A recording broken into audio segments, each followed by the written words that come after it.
Andy, I just want to ask you, there's been a lot of talk about the stadium. I know you were talking to your son Owen, who played here as well. What's the feeling on the conditions? How difficult is it for the players? It's hot, and because of the humidity within the stadium, the ground sweats as well. So the conditions are one that most people are not quite used to, but I suppose we've played in the rain quite a bit as well. So it's something that we have to cope with, something that we have to adapt to. We know the stats of the last 2 games that have been played here, 30 handling errors in one and 35 in the other, so it's being able to adapt to that. How do we adapt? We make sure that we're with this no excuse mentality, that there are going to be errors, and we need to make sure that our defence shapes up pretty quickly to anything that is turned over.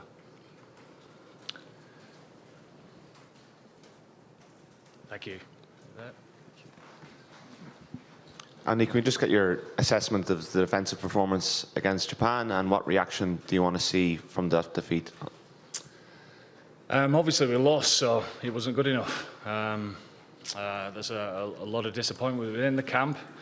We've had a good few meetings since then and a couple of training sessions, and the feel in the camp is one of back to excitement and wanted to put things right on the pitch on Thursday night, so that can't come quick enough. But as far as the defensive performance, it's a mixed bag, Rory, to be honest, because there are certain things that I'm unbelievably proud of them for. You know, if you look at that bonus point at the end of Keith Earls chasing back, and it wasn't just that; it was the scrum and then getting back on our line and forcing in, whether it's an unforced error in your eyes or not, we was ready to go.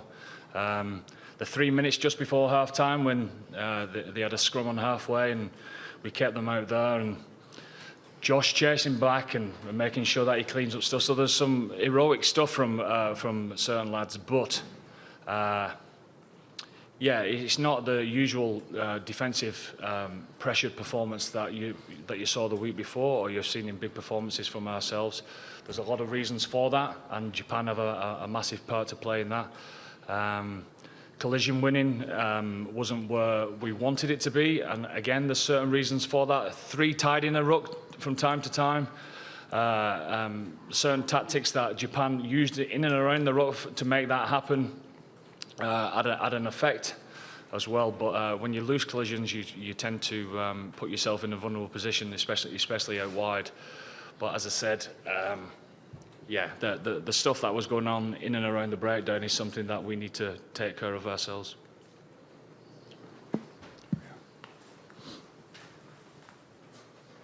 In Japanese.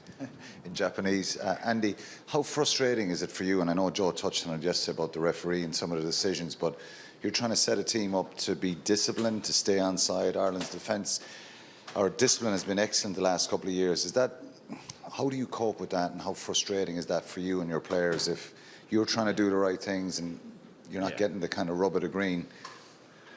I suppose it's like any type of error that you make as a team. I was just explaining before, as far as the stadium here is concerned, you've got to adapt and have a no excuse mentality. But I think the only point that Joe was trying to make yesterday is that we're a disciplined side, and we pride ourselves on our discipline massively. You know, we don't want to go back into our shells. In fact, we've been practicing rugby league this week. We've been going back 10 metres, so we're not offside. You know, it's unfortunate at times, but we can't let that affect ourselves. All we can do is make sure that we are disciplined, and we want to show that on Thursday night.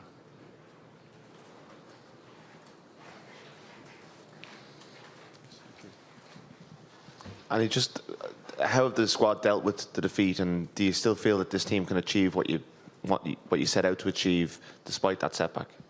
Yeah, I'll answer that first.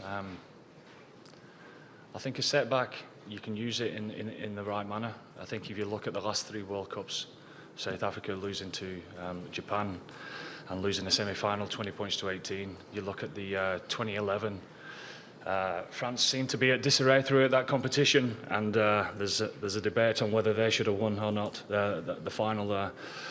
In 2007, I was part of the England squad that got a thrashing off South Africa, and there was a bit of turmoil in that camp, and they managed to get to the final, and there was a debatable try that was disallowed. And so you can use these to your advantage. They're not ideal, but if you use them to your advantage, they can be powerful. And as I said, after a couple of days of understanding the reasons why, I think we're in good spirits, back on track and ready to prove a point.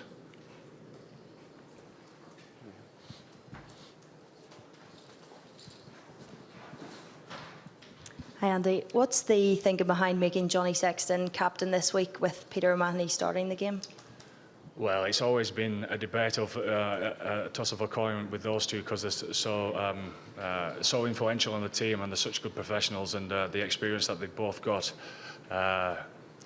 Johnny's been he's been great within camp the whole pre-season, and he's right on song, and he's determined to put his feelings across to the team, and not just that, his calmness of how to deal with these situations is going to be crucial for us over these next 2 weeks. With Christian over there. Hi Andy, obviously Rory in his time as captain has been so good at talking with the rest, managing the rest if you like. Will that be something that Johnny has to sort of change his approach, obviously, because he gets so fired up, doesn't he?